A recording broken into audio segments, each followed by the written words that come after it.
Salut les devs.net, bienvenue dans cette vidéo qui est la foire aux questions pour les 1500 abonnés. J'avais fait un post à l'époque sur ma chaîne YouTube, comme tu peux le voir ici, et en l'occurrence j'avais posé la question pour la barre des 1000 abonnés, est-ce que vous aviez quelques questions?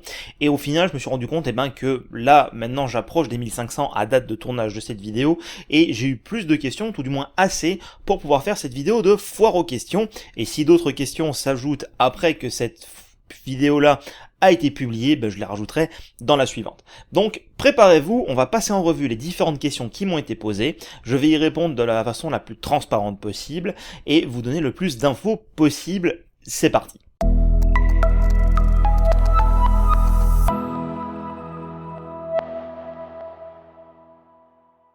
Alors, première question, quelle charge de travail représente ton activité en freelance? Et deuxième question, regrettes-tu d'être devenu freelance? Je vais commencer par répondre à la seconde question. Absolument pas, je ne regrette pas d'être devenu freelance, je pense d'ailleurs que c'est le meilleur choix que j'ai fait dans ma carrière professionnelle. Alors par contre, attention, on peut voir beaucoup sur les réseaux sociaux, LinkedIn en tête de gondole, que le freelancing c'est la nouvelle mode, c'est le nouveau truc qu'il faut faire parce qu'on comprend pas pourquoi est-ce qu'il y a des devs qui restent salariés, patati patata. Moi je tiens à être clair sur un point, ce n'est pas fait pour tout le monde d'être freelance. Et au plus je m'intéresse à cet écosystème, au plus je trouve des développeurs freelance et que je suis un petit peu leur activité, je me rends compte que certains font le chemin inverse et passent de freelance à salarié, tout simplement parce qu'ils ne se sont pas forcément rendu compte de tout ce que ça impliquait d'être freelance. Parce qu'en fait, être freelance, on est une entreprise, et une entreprise n'est pas constituée que de développeurs. En fait, pour faire un parallèle assez simple, imaginez simplement une société éditrice de logiciels, comme je vais prendre un exemple assez gros comme Microsoft, et imaginez qu'il n'y a dedans que des développeurs. Qu'est-ce que ça voudrait dire? Ça voudrait simplement dire qu'il y a une grosse expertise technique dans la société, mais il manque plein de trucs à côté. Et donc je vois pas mal de développeurs freelance qui en fait vont créer une véritable expertise technique, et c'est très bien, il faut être un expert technique en freelance, il faut vraiment être à fond sur son domaine et être une référence sur son domaine. Mais par contre, il y a tout un pan qui est à gérer à côté, qui fait partie de la communication, du marketing, de l'administratif, et en fait, je pense que beaucoup de développeurs ou beaucoup de freelance vont survendre le rêve d'être freelance en disant oui c'est génial, tu fais que des projets qui te plaisent, ce qui d'ailleurs n'est pas du tout vrai.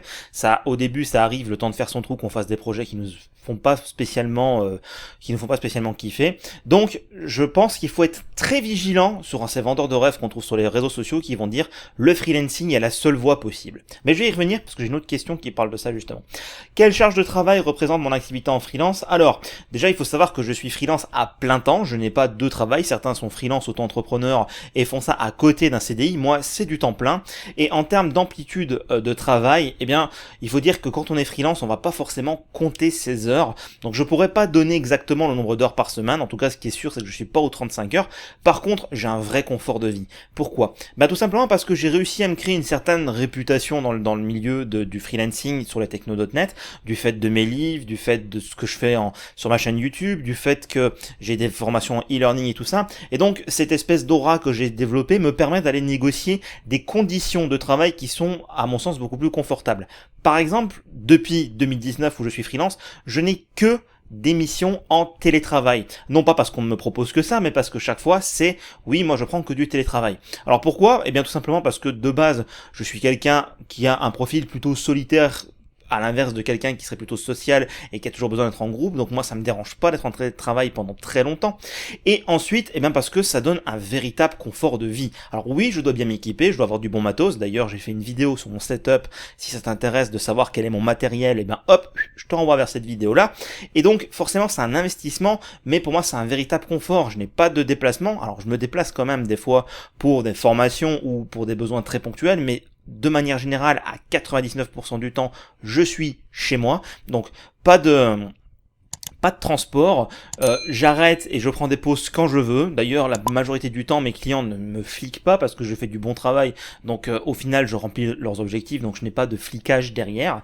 Ça veut dire qu'en fait, j'ai assez assez de latitude. Et quand j'ai pas de mission, je me retrouve encore plus libre, j'ai des projets annexes ou des projets sur lesquels je suis de façon forfaitaire, c'est-à-dire que j'ai un engagement de résultat, donc je suis vraiment tranquille à ce niveau-là.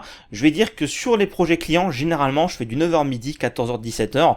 Des fois, ça m'arrive de finir avant 17h, des fois, ça m'arrive de recommencer un peu plus tôt le midi, mais j'ai quand même, on va dire, une certaine amplitude assez sympathique. Par contre, je suis quelqu'un qui se lève assez tôt le matin, et vu que j'ai pas mal de projets annexes comme écrire des livres, développer la plateforme, tourner, monter, je profite également des plages horaires qui sont atypiques pour réaliser ce genre d'activité, notamment le matin. Je commence généralement vers 7h, 7h15 pour commencer à travailler jusqu'à 9h sur mes bouquins, sur ma plateforme, ainsi de suite. Donc, en termes de charge de travail, je ne suis pas surbooké, je ne risque pas le burn-out du tout.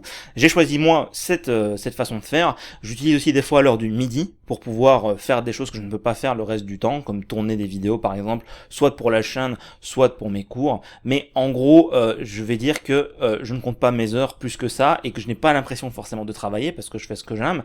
Et ça m'arrive aussi d'avancer des fois les week-ends, quand j'ai un peu de temps libre, et que ça s'y prête bien que, à côté, j'ai ma vie de famille, et j'ai pas mal de choses à faire sur un plan purement perso.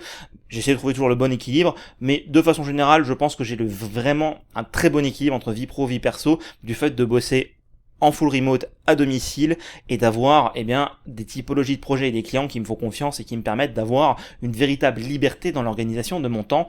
C'est vraiment ça que je cherchais parmi les choses pour devenir freelance, et j'ai trouvé vraiment cette liberté-là. J'espère que ça a répondu à tes questions. Si tu as d'autres questions, ou si ce n'est pas totalement précis, encore une fois, n'hésite pas à utiliser les commentaires sous la vidéo. Je vais faire un autre post pour reprendre d'autres questions que ça aurait pu soulever, et n'hésite pas, KRCarbo59, à poser tes questions dans ce nouveau post. On passe à une multitude de questions de Nicolas Lair, et la première, c'est raconter un peu ton parcours et pourquoi le C#.net. Alors, j'ai une autre question sur le pourquoi le C#, donc je vais pas m'étaler dessus pour l'instant.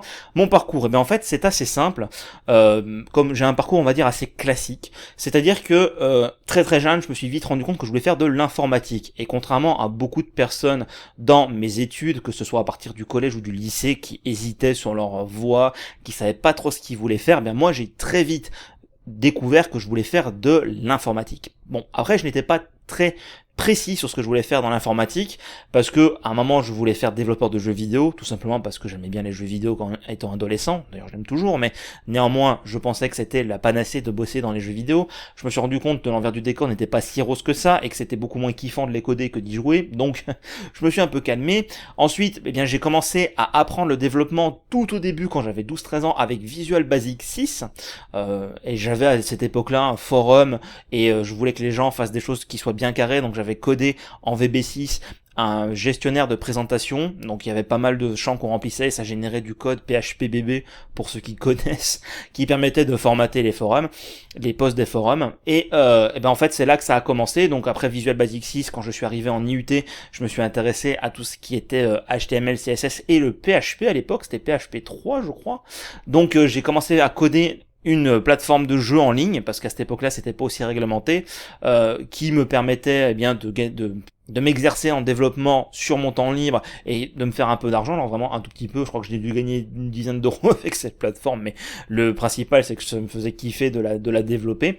Et in fine, j'ai fait après IUT et école d'ingé, et l'école d'ingé l'ayant fait en alternance, je l'ai fait dans une boîte qui faisait du .NET, parce qu'en fait en fin d'IUT mon stage c'était du PHP, donc on pourrait croire que tout me destinait au PHP, parce que à l'IUT j'ai creusé le PHP parce que ça m'intéressait, que c'était assez accessible. J'ai fait un stage à l'IUT en PHP, donc on pourrait croire que j'allais me diriger vers le PHP, et pourtant j'ai trouvé une alternance sur une boîte qui faisait de l'ASP.NET, et ça m'a permis de creuser dans le C#, mais je reviendrai sur pourquoi le C# et qu'est-ce qui a fait du coup que je me suis vraiment penché dessus. Mais en gros, voilà mon parcours tout à fait classique. Une fois sorti de mon école d'ingé, j'ai pas signé chez ceux avec qui j'ai fait mon alternance, parce qu'ils me proposaient des conditions qui ne m'intéressaient pas plus que ça, et sur le projet sur lequel j'étais, ils cherchaient pas forcément du renfort. Donc je me suis orienté vers une boîte d'éditrice de logiciels, une exécrable expérience que j'ai vécue avec une boîte sur Montpellier que je ne recommande pas. Donc s'il y a des Montpelliérains qui sont dans mes abonnés, ou qui voient cette vidéo et qui se demandent c'est quelle boîte, posez-moi la question en privé, je vous dirai quelle boîte éviter. Et à la suite de ça, j'ai trouvé une boîte dans laquelle je me suis senti, j'ai passé 5 années de salarié, on va dire, les meilleures années de salarié de ma vie. Après, c'était peut-être aussi presque les seules, mais en tout cas, c'était vraiment excellent. C'était une boîte qui faisait des logiciels pour les infirmiers, kinésithérapeutes et ainsi de suite. Et ma femme étant infirmière libérale à cette époque-là, en fait, on avait une espèce de connexion assez intéressante parce que moi, je faisais le logiciel qu'elle utilisait au quotidien et c'était vraiment une expérience excellente. J'avais un vrai confort de vie. Alors j'étais certes à une demi-heure de route de là-bas, mais c'était une demi-heure qui était calme, j'habite pas à Paris, et c'était vraiment excellent. J'avais une bonne équipe, une bonne ambiance, je faisais des projets qui étaient intéressants par rapport à ça. J'ai rapidement pu faire ma place par rapport à mon expertise technique, parce que je commençais déjà à faire de la veille et de l'expertise technique à ce moment-là. Mais bon, il y a des choses qui se sont mal goupillées, mal passées, on va dire. J'ai eu aussi 2-3 coups bas de la part de la direction qui m'a amené à partir de cette boîte. J'ai fait 2 autres boîtes, j'ai dû faire 2 ou 3 mois dans 2 autres boîtes intermédiaires, donc en tout 4 à 6 mois, pour revenir après dans celle-là, parce qu'ils me proposaient un poste qui était vraiment plus à la hauteur des compétences et en termes de salaire qui correspondait à ce que je valais sur le marché. Mais finalement, je suis resté qu'1 an parce qu'à la suite de ça, vu que eux, ils se sont renforcés à base de freelance et que j'ai papoté un peu avec des freelances, je me suis rendu compte que le freelancing semblait être ma voie. Donc j'ai fait une mission démo, en fait, une mission test pour voir si ça me correspondait. Cette mission m'a amené au Togo, donc vraiment en dehors de ma zone de confort, mais à 100%. Je suis parti en Afrique de l'Ouest avec quelqu'un avec qui j'ai bossé dans mon équipe pour la boîte de son père qui travaille dans le domaine du bancaire. Le but, c'était de faire de la formation des équipes et de faire de l'accompagnement technique et stratégique. Donc, je me suis rendu compte que c'était excellent. Je suis sorti de ma zone de confort à 100%. Pas le même pays, pas la même mentalité, pas les mêmes approches de la vie. Donc, sorti à 100% de ma zone de confort, mais alors kiff à 1000%, et je me suis dit, c'est ça que je veux faire. Donc après, je suis parti faire des formations avec M2I à Lyon, ainsi de suite. Encore une fois, la première formation que j'ai donnée, c'était des architectures avec les technos Microsoft.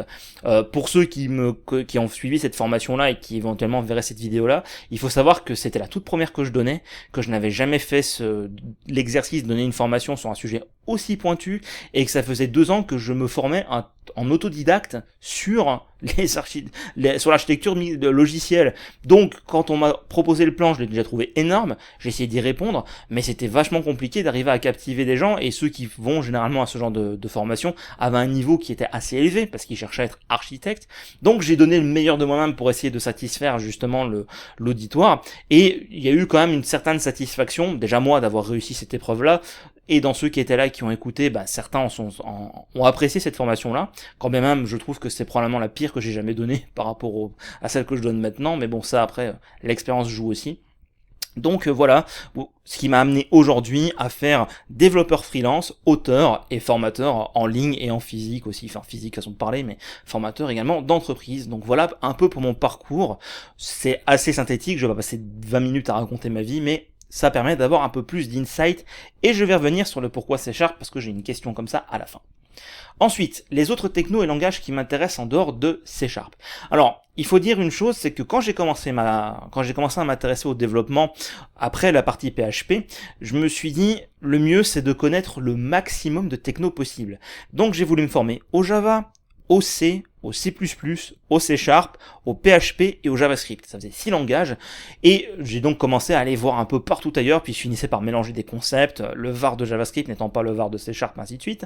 Et donc je me suis dit, en fait, est-ce qu'il est meilleur pour moi d'être moyen, voire assez passable partout, ou être expert dans un domaine, quitte à ne pas connaître ou à être médiocre dans les autres? Et je me suis rendu compte au final, rapidement, que le mieux pour moi était d'être le plus expert possible sur une, voire 2 technos.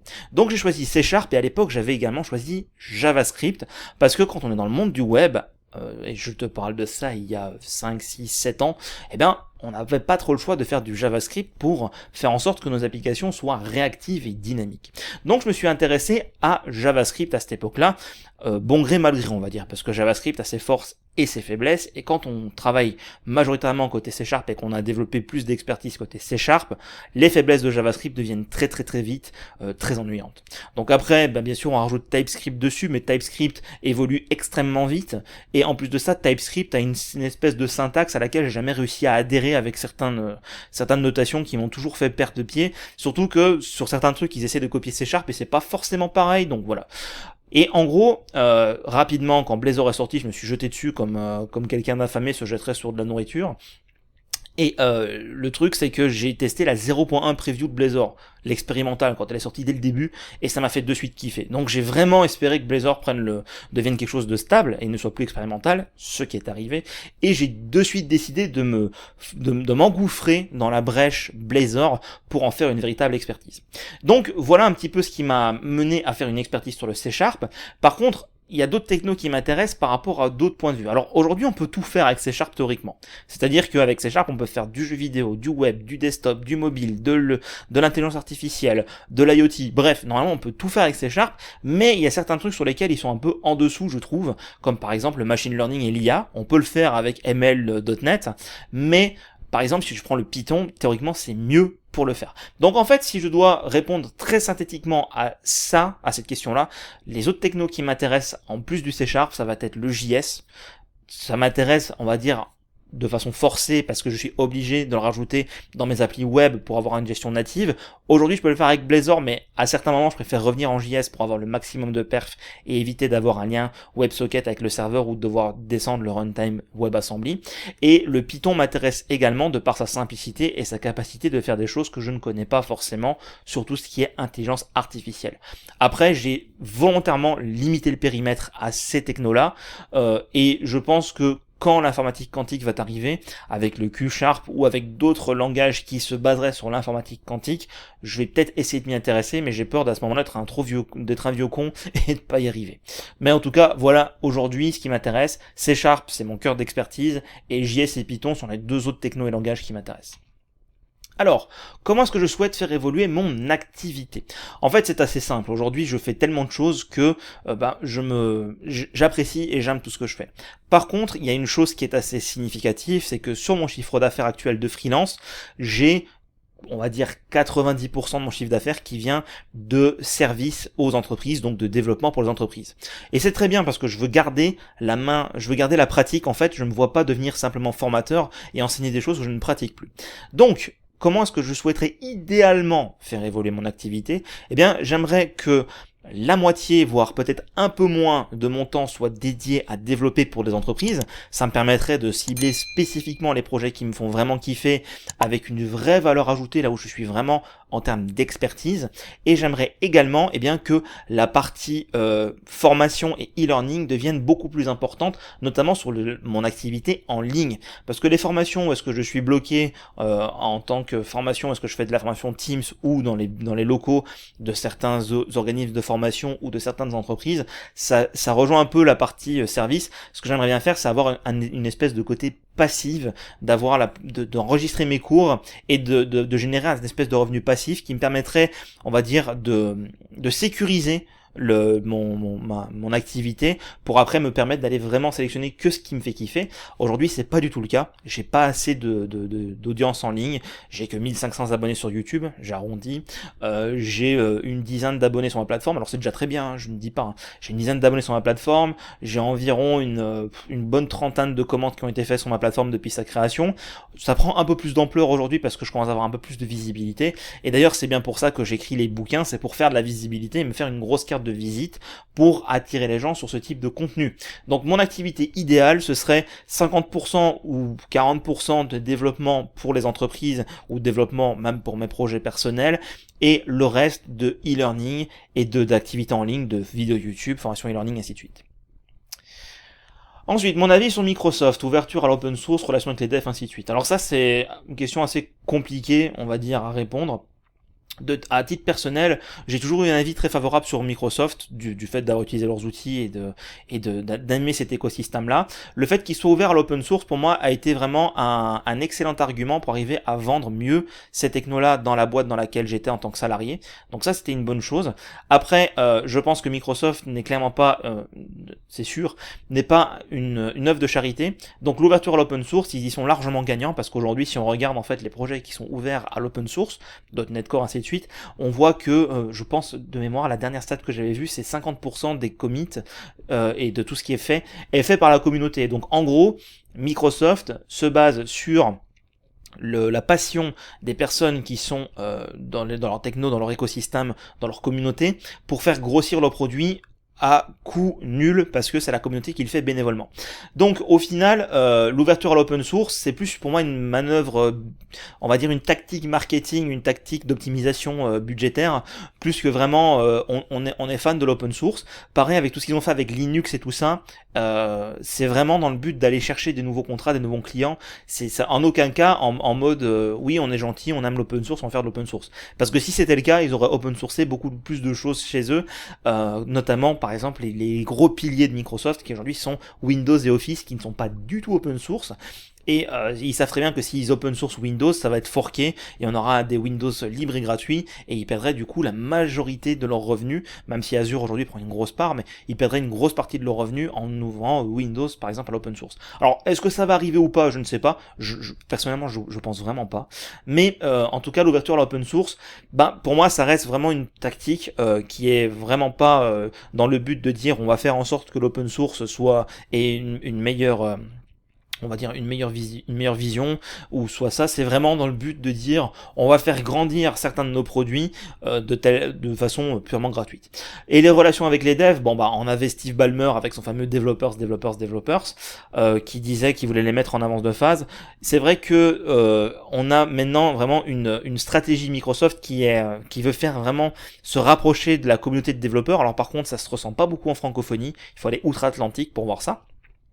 Par contre, ce qui est sûr, c'est que d'un côté, il se rapproche des devs pour ça, de l'autre, il commence à se rapprocher également des personnes qui sont plus product manager et ainsi de suite, parce qu'on commence à avoir des produits Microsoft qui permettent de faire des applications comme les Power Apps par exemple, qui permettent de faire des applications sans avoir de connaissance de dev particulière. Donc au final, on a un Microsoft qui se rapproche des développeurs pour leur offrir le plus d'outils et une relation qui est très proche des développeurs, mais de l'autre côté, on a un Microsoft qui fait des produits où est-ce qu'on peut se passer des développeurs. Donc j'avoue que je suis pas tout à fait je sais pas tout à fait sur quel pied ils vont danser, et je pense qu'ils veulent très vite surfer sur la vague no code ou low code, donc pas beaucoup de code, afin du coup d'aller trouver cet axe marketing là. Mais néanmoins, j'ai toujours un avis assez favorable sur Microsoft parce que je fais partie de leur écosystème. En tant que développeur, c'est sûr que si après Microsoft plante le couteau dans le dos des développeurs, pour le coup, on va plus trop les apprécier. Je pense pas que ce sera demain la veille, mais ce que je sais, c'est qu'on se dirige tout doucement vers une voie où est-ce qu'on essaye de faire en sorte que les seuls développeurs qui vont rester sur le marché soient ceux qui apportent en fait une véritable expertise et qui permettent de coder les trucs qui sont ultra pointus, ultra précis pour aller compléter des applications no-code. J'ai l'impression qu'on se dirige vers là, alors certes très doucement, je pense que je serai à la retraite quand on y sera, voire je serai peut-être même mort quand on y sera, mais en tout cas c'est vers là qu'on tend, et ça y va tout doucement, mais avec tout ce qui est un ajout d'IA et tout ça, c'est un petit peu l'idée. Après pour le reste, ça reste une société, une grosse société qui n'a pas forcément d'avis sur les uns et les autres et dont son but est de faire du chiffre d'affaires. Il y a beaucoup de choses qui coûtent peut-être plus cher à Microsoft que ça ne leur rapporte, mais en tout cas, encore une fois, leur but c'est d'aller chercher des clients, faire du chiffre. Donc voilà, ça reste une grosse boîte, quoi. Je veux dire, quand Google, Facebook ou autre, ils vont chercher à faire du chiffre, peu importe ce qu'il y a derrière, et peu importe ce que ça va coûter à la communauté ou qui on va sacrifier, malheureusement. Comment est-ce que je gère mes projets, outils et méthodes? Alors ça en fait c'est très particulier parce que ça va vraiment dépendre de quel projet on travaille. Si par exemple je bosse avec des projets clients, j'utilise leurs outils et leurs méthodes. Donc là par exemple avec un de mes clients aujourd'hui ils ont du GitLab, ils ont du JFrog pour les packages, donc j'utilise leurs outils. En méthode ils sont en Scrum avec un daily, donc je suis leur méthode. Par contre mes projets perso, si c'est plutôt ça la question. En termes de méthode, je suis le Gitflow pour organiser mon code. Je ne fais pas de Scrum Daily avec moi-même. Et en termes d'outils, j'utilise forcément mon IDE. Et on va dire le seul outil que j'utilise en plus, ça va être Azure DevOps pour ce que je vais tout gérer là-bas. C'est-à-dire que sur Azure DevOps, c'est assez complet. Je vais pouvoir gérer la planification de mon travail. Donc j'ai un système de tickets avec le template le plus basique possible, où est-ce que je vais simplement tracer en fait ce que je dois faire et écrire 2-3 trucs dedans, ce qui me permet d'organiser mon travail et d'avoir une liste de ce que je dois faire, qui me permet également de gérer le code source et qui permet de gérer tout ce qui est automatisation, pipeline, ainsi de suite. Et ça s'arrête là, il n'y a rien de plus dans ma gestion de projet, je ne fais rien de particulier en plus. Ensuite, des livres ou des ressources que tu conseilles, je vais botter en touche sur cette question parce que ce sera l'objet de prochaines vidéos, j'en dis pas plus pour l'instant. Ensuite, mes conseils pour démarrer une activité de freelance. Alors comme je l'ai dit au début, c'est assez vaste, tout le monde ne peut pas se lancer en freelance, donc je pense que la première chose qui est à voir, c'est est-ce que aujourd'hui, en tant que développeur, tu estimes avoir une assez bonne compétence technique pour pouvoir te vendre sur le marché du freelancing, parce que faut pas se leurrer, sur le marché du freelancing, on va retrouver deux types de profils.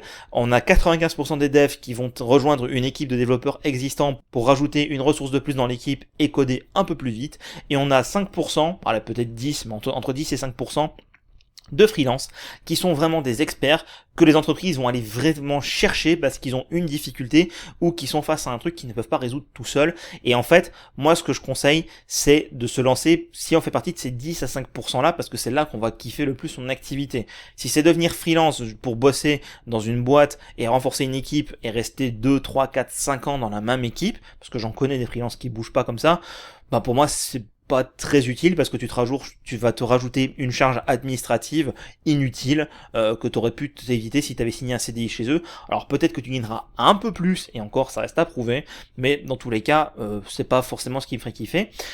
Et pareil, ceux qui vont aller butiner à droite à gauche pour renforcer l'équipe A, B ou C, bah pourquoi ne pas aller dans une ESN dans ce cas-là et se faire un carnet d'adresses comme ça avant de se lancer. Donc pour démarrer une activité en freelance, il faut être sûr de son expertise, il faut être certain qu'on peut gérer les à côté, administratif, marketing, et avoir sécurisé son départ avec toutes sortes d'aides et de filets financiers, donc avoir une épargne de précaution de côté, au cas où ça tournerait mal, pour pouvoir retomber sur ses pattes si nécessaire, ou attendre qu'une mission arrive, et aller chercher les aides au lancement que l'État pourrait fournir, donc qui nécessite de quitter son dernier CDI en date. Alors je connais un freelance qui s'est lancé directement après ses études et qui a réussi, mais c'est vraiment extrêmement rare, c'est l'exception qui confirme la règle. Donc vraiment, démarrer une activité de freelance, c'est tellement large et tellement personnalisé que au final, je peux pas tellement donner de conseils génériques, si ce n'est assurez-vous de vous lancer avec une bonne connaissance, voire même une expertise et assez de filets de sécurité. Et après, bah, c'est du cas par cas, donc difficile de donner des conseils très génériques. Ensuite, présentation de l'envers du décor, le matériel, j'en ai fait une vidéo dédiée, mais aussi, pourquoi pas, les apps que tu utilises. Bon, alors, pour le développement, j'utilise Visual Studio 2022 et Rider, Azure DevOps pour gérer mon code source, ça fait partie des apps que j'utilisais précédemment.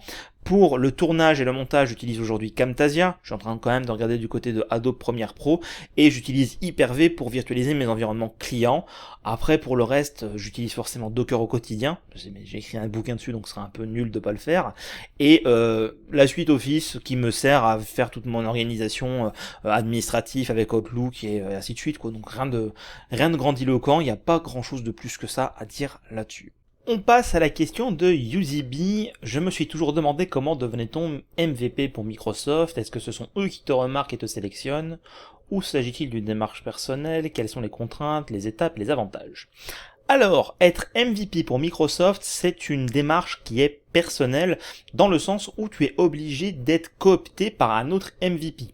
C'est-à-dire qu'en fait, quand tu es MVP, tu peux dire tiens, cette personne-là contribue à la communauté, et donc tu vas sur le site de Microsoft et tu vas remplir un formulaire qui va te permettre de décrire ce que fait la personne. Tu vas donc envoyer un lien vers ce qu'il a créé en ligne, et ainsi Microsoft va analyser sa candidature, va lui envoyer également un lien à lui aussi, lui demandant de détailler tout ce qu'il a apporté à la communauté. Il y a quelque chose qui est très important quand on est MVP Microsoft, c'est qu'il faut que les apports communautaires soient bénévoles. C'est-à-dire qu'on ne peut pas être MVP si on fait que du e-learning ou qu'on vend des cours sur Udemy ou sur n'importe quelle autre plateforme et qu'on vend uniquement des prestations autour de ce que fait Microsoft. On n'est pas MVP. MVP, c'est vraiment les choses qui font un apport communautaire bénévole, donc qui donnent de leur temps pour créer des vidéos YouTube au hasard, ou des articles de blog, ou ainsi de suite. Donc pour ça, c'est une démarche qui est personnelle et qui est longue, parce qu'il ne faut pas avoir fait juste un contenu, il faut montrer que sur les 12 derniers mois, tu as fait assez de contenu pour être reconnu par Microsoft. Ensuite, il faut que tu connaisses déjà au moins une personne MVP qui soit d'accord pour te coopter. Dans mon cas, j'ai vécu une expérience un petit peu malheureuse, ce qui a retardé mon MVP Award d'1 an. J'avais contacté quelqu'un que je connaissais d'MVP dans mes contacts. Il m'a simplement jeté en disant que il ne donnait de cooptation à personne parce que s'il le faisait, tout le monde lui demanderait et tout le monde serait MVP, ça n'aurait plus aucun sens. Donc je l'ai demandé par la suite à un autre, d'ailleurs, qui est l'auteur initial du livre sur les performances.net dont j'ai écrit la seconde édition et qui a dit que c'était complètement n'importe quoi, que cette personne ne méritait pas d'être MVP. donc je balance pas de nom, mais en tout cas effectivement pour avoir vu ce que cette personne fait, qui se contente de copier-coller les blogs de Microsoft et n'apporte pas vraiment de plus-value à la communauté, voilà, c'est un peu dommage, et je pense qu'il a pas le bon mindset, parce que moi on m'a déjà demandé que je copte quelqu'un pour être MVP, donc je l'ai fait parce que je sais que cette personne apporte quelque chose à la communauté. Si bien sûr je remarque que cette personne veut être MVP juste pour le titre sans avoir rien apporté, eh ben je pourrais pas dire oui.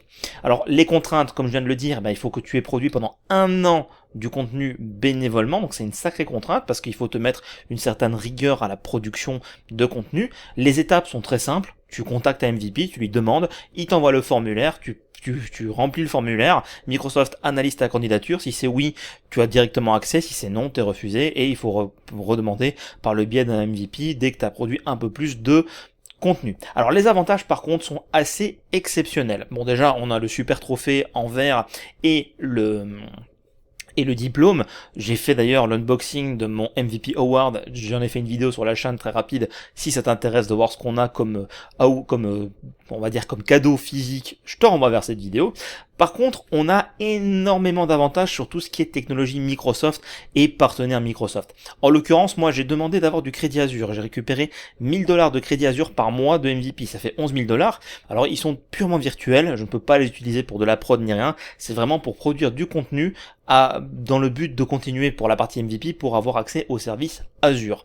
Ensuite, tu as tous les partenaires Microsoft qui vont te donner des licences. Par exemple, moi j'ai demandé une licence Telerik, une licence DevExpress, une licence ThinkFusion, une licence Aspose, et j'ai également accès à tous les outils JetBrains par le biais du MVP. Bon, ça je les avais achetés avant, mais en l'occurrence j'ai accès à tout ça, et il y a encore plein d'autres outils que je n'utilise pas. Tout ça, en tant qu'MVP, tu peux aller le demander et il te donne des licences. Alors encore une fois, c'est des licences qui nécessitent un certain cadre d'usage. Par exemple, pour la licence Aspose que j'ai demandé, ils m'interdisent de l'utiliser à des fins commerciales, c'est juste pour du développement personnel sur des projets personnels, ou pour me faire la main, ou pour le proposer à un client et d'avoir déjà une licence et lui permettre après à lui d'acheter une licence.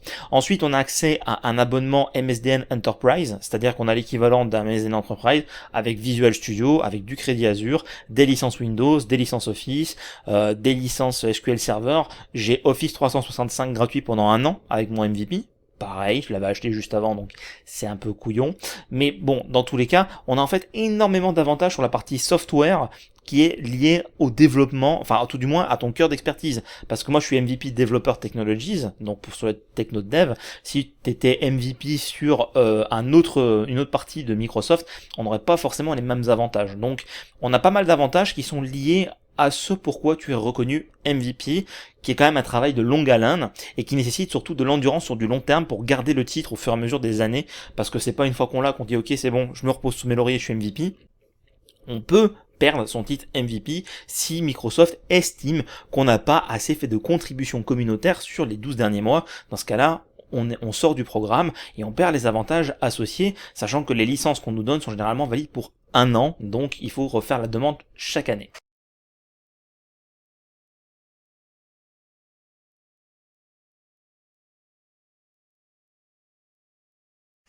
Donc j'espère que ça répond à toutes tes questions sur la partie MVP. Si tu en as d'autres, n'hésite pas à me les poser. Et comme ça, je pourrai y répondre un peu plus précisément. Ensuite, nous avons la question de Sylvain Jouglard, TDD ou pas? Eh ben, clairement TDD. Et d'ailleurs, si le sujet t'intéresse, Sylvain, sur ma plateforme, tu as accès à un cours sur les tests automatisés en C# d'une dizaine d'heures, et dès le début je te présente le TDD et comment est-ce qu'on peut travailler avec en C#. Je te donne ma vision, ma version, qui n'est peut-être pas, qui encore une fois je suis pas dogmatique, donc c'est vraiment mon approche et comment est-ce que moi je le fais, et effectivement je commence à écrire les tests avant d'écrire le contenu de la méthode. Alors ça m'arrive de faire l'inverse quand je suis certain de là où je veux aller, mais dans la majorité des cas, quand c'est des choses qui sont compliquées, je le fais en TDD. Monolithe ou microservice, ça c'est une question sur laquelle on peut vite tomber dans une guerre de clochers, parce que on est arrivé à un stade dans la vie actuelle de l'IT où est-ce qu'en fait on dit le monolithe c'est du passé, c'est les trucs tout pourris, maintenant il faut tout faire en microservice. Alors déjà, le terme microservice est galvaudé dans le sens où on est aujourd'hui plus sur du SOA, Service Oriented Architecture, plutôt que microservice, parce que microservice à la base, comme c'était pensé, c'était un micro justement tout petit service qui fait des choses très fragmentaires et unitaires. Aujourd'hui, on a plus des satellites qui sont des services qui font plein de choses, mais qu'on a séparé en fait notre business en plusieurs services qui tournent et qui communiquent ensemble. Donc en fait, on a des micro-monolithes qui sont dans différentes sphères. On n'est pas sur du microservice unitaire extrêmement petit. Si tu veux faire du microservice et que tu veux te forcer à faire ça, en .NET 6, fais des minimal API et tu te rendras vite compte que dès lors que tu vas essayer de dépasser un peu le nombre de cas d'usage dans ton service, avec le minimal API, ça va devenir impossible à gérer et tu seras obligé de faire du microservice et tu vas te rendre compte à quel point c'est contraignant. Donc moi, je ne suis pas pro-monolithe ou anti-monolithe, comme je ne suis pas pro-microservice ou anti-microservice, et entre les deux, on a le SOA, tout simplement parce que je pense que chaque projet a ses propres contraintes et que chaque projet doit être pensé différemment. Par exemple, par nature et par essence, une application desktop ou une application mobile est très monolithique parce qu'elle n'a qu'un seul exécutable de déploiement. Alors qu'à l'inverse, une application web aujourd'hui va être plus fragmentaire, soit parce qu'on fait une sphère d'API et donc de services, soit parce qu'on va utiliser aujourd'hui ce qu'on appelle les micro front-end, qui est un pattern d'architecture qui commence à émerger mais qui n'est pas encore utilisé énormément, où est-ce qu'on aura justement plein de petits services pour la partie back-end et plein de petits services pour la partie front-end. Mais encore une fois, il ne faut surtout pas être dogmatique et il ne faut surtout pas sacrifier la productivité pour aller vers quelque chose qui est fun ou moderne. Là-dessus, à chaque fois que je fais des cours d'archi, je tiens à le préciser, le monolithe reste aujourd'hui encore une approche valable selon le type de projet et le type de contraintes et le type de personnes qui font partie de l'équipe. WPF, WinForms ou autre, alors, j'ai ma préférence personnelle pour WPF que je kiffe énormément. J'ai fait un projet dessus qui était exceptionnel. WinForms, c'est le drag and drop pour faire une application Windows en 35 secondes, montre en main. Et l'autre que je qualifierais ici, en fait, on a deux possibilités. Soit on a Maui, où est-ce qu'en fait on va retrouver un XAML très différent de WPF, mais qui permet de compiler vers du desktop Windows. Mais Maui se repose sur WinUI 3, qui est le successeur de UWP. Donc j'ai fait de l'UWP dans le cadre notamment de la certification Microsoft que j'ai eue à l'époque. Maintenant, elle n'existe plus d'ailleurs. Et UWP avait un XAML qui était plus puissant que WPF, notamment avec tout ce qui est responsive et avec les bindings compilés qui pour moi sont une avancée phénoménale par rapport à WPF. Même si je suis quand même fan de WPF. Donc si aujourd'hui on me propose de faire une application desktop Windows et qu'on me garantit que cette application va tourner sur les dernières versions de l'OS, donc Windows 11 voire Windows 10 dernière mage, et que on me demande de faire le truc qui soit le plus évolutif et le plus stylé possible, je partirai sur WinUI 3. Si on me demande un peu de rétrocompat sur des versions un peu plus anciennes de Windows, je pars sur WPF, et si on me demande de faire un utilitaire en 30 secondes avec 2-3 boutons et une barre de progression, je pars sur du WinForms. Donc ça va vraiment dépendre du type de projet. Pour des projets industriels de grande ampleur, ce sera WinUI 3. Il y a un autre truc qui n'est pas à négliger, c'est la plateforme, c'est Uno Platform, j'en avais fait d'ailleurs une vidéo de R&D où est-ce que j'avais dit quelque chose de communautaire faisait mieux que Microsoft, parce qu'en fait Uno a un XAML qui est également différent, qui permet d'avoir des applications qui sont déployées sur plusieurs environnements, dont le web, ce qui peut être assez intéressant. Maintenant avec Blazor hybride et Maui, on commence à avoir des paradigmes différents, donc c'est un peu différent, mais Uno Platform vaut aussi le coup de s'y intéresser, notamment parce que c'est un concurrent sérieux, même si ce n'est pas une solution officielle de Microsoft. J'espère que ça répond à ta question. Ensuite, quand tu démarres un projet, qu'est-ce que tu fais en premier? J'ouvre mon IDE. Non, blague à part, en fait, c'est très compliqué de répondre à cette question. Ça va dépendre de plein de choses. Ça va dépendre si c'est un projet client, si c'est un projet personnel. Quand je démarre généralement un projet, ce que j'aime bien faire moi, c'est prendre un bout de papier. Et sur ce bout de papier, j'écris en fait les 3-4 fonctionnalités qui sont essentiel, le MVP en fait, le Minimum Viable Product, et j'aime bien dessiner vraiment esquisser rapidos à la main des espèces de sketchs, des enchaînements d'écran avec alors c'est vraiment moche hein, mais l'idée c'est de projeter mes idées sur papier pour les garder et avoir un espèce de schéma en fait, de ligne directrice, et à partir de là après je vais renseigner mon Azure DevOps avec mes différents tickets et essayer de commencer à versionner un petit peu tout ce que je veux faire, et de suite je pars les mains dans le code et je code les premiers composants. Le but pour moi est d'avoir le plus rapidement possible une application exécutable et déployée afin de l'améliorer au fil de l'eau. Donc j'espère que ça répond à ta question. Après, ce process-là est très individuel et pour les projets clients, bien sûr, je fais totalement différemment en fonction de leurs besoins. Qu'est-ce qui m'a fait pencher pour l'écosystème Microsoft? Ça rejoint la question qu'il y avait au début de la vidéo, où est-ce qu'on m'a demandé pourquoi C# et .NET. Alors, ça retrace un peu dans mon parcours. Quand j'ai commencé à m'intéresser à l'informatique, déjà, au développement, j'ai commencé avec VB6, et j'étais tellement naïf que je pensais que VB6 était directement inclus dans Windows et qu'on avait besoin d'aucun outil supplémentaire. Donc j'avais acheté un bouquin, et quand j'ai voulu commencer à travailler sur VB6, ils m'ont dit ouvrez l'éditeur VB6, et je ne trouvais pas dans Windows, donc j'ai cherché dans le système 32 de ça et je ne l'ai pas trouvé. Quand je me suis rendu compte qu'il fallait l'avoir, je l'ai téléchargé, de façon totalement illégale bien sûr, à 13 ans, et mes parents ne voulaient certainement pas investir dans une licence VB6, ils ont bien fait d'ailleurs. Donc c'est là que j'ai commencé à m'intéresser à ça et que je me suis rendu compte en fait que c'était intéressant. Après il y a eu VB.NET avec Visual Basic .NET, la toute première version qui est sortie, et avec Visual Studio qui était associé à cette version-là. Donc j'ai voulu essayer d'aller voir, mais c'était tellement différent que je suis resté sur VB6 à ce moment-là de mon développement. Et après, en grandissant, j'ai grandi mon adolescence avec Windows XP. Je pense que tout le monde connaît Windows XP.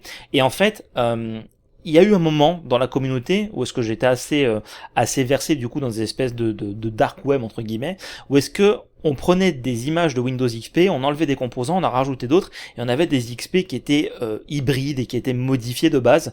Et donc je commençais un petit peu à aller toucher ce genre de choses et à faire mes propres scripts pour aller créer ma copie custom de Windows XP.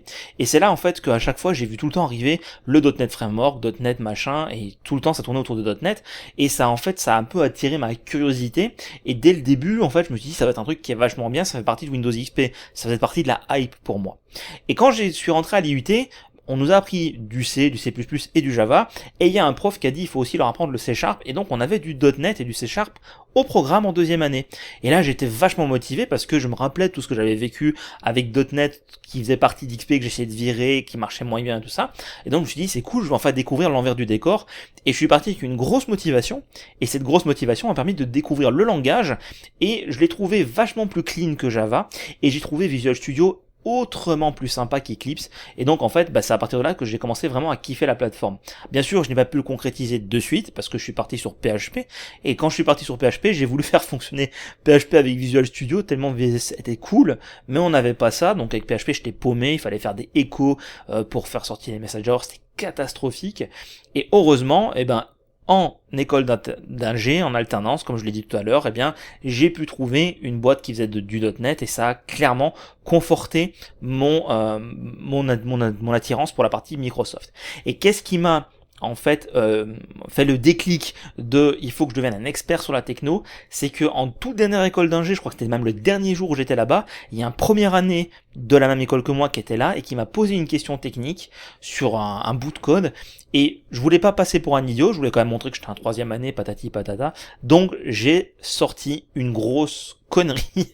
C'était complètement à côté de la plaque ce que j'ai répondu, ça n'avait rien à voir. Le chef de projet m'a regardé un peu bizarrement en disant mais c'est pas vraiment que ça en fait ce que tu veux dire, et je me suis rendu compte que si je voulais répondre pertinemment aux questions des gens, il fallait que je sois moi-même un expert, et à partir de là j'ai dit c'est obligatoire que je me forme beaucoup plus en profondeur, donc je me suis acheté un abonnement Pluralsight, j'ai vraiment creusé les sujets, et l'idée c'est comme voilà, on en est là aujourd'hui parce que j'ai eu cette espèce de déclic à ce moment-là. Ça termine là la partie des questions, et je voulais terminer cette vidéo en vous disant merci à vous tous d'être fidèles à la chaîne, de me poser vos questions, de suivre mon contenu. N'hésitez pas à utiliser les commentaires sous cette vidéo si vous avez d'autres questions, comme ça je les regroupe pour une FAQ numéro 2 quand j'aurai plus d'abonnés. N'hésitez pas non plus à mettre sous la vidéo des sujets qui vous intéresseraient que je traite en vidéo. J'ai ma petite idée sur pas mal de séries, mais je suis toujours preneur de bonnes idées. Il y a eu pas mal de membres sur Discord qui m'ont proposé des sujets avec des vidéos qui ont vraiment explosé, donc n'hésitez pas à me donner vos idées de choses que vous aimeriez bien que je traite en vidéo. Dans tous les cas, je vous remercie vivement pour votre fidélité, d'avoir suivi cette vidéo jusqu'au bout, et je vous dis à bientôt pour une prochaine vidéo sur les techno.net.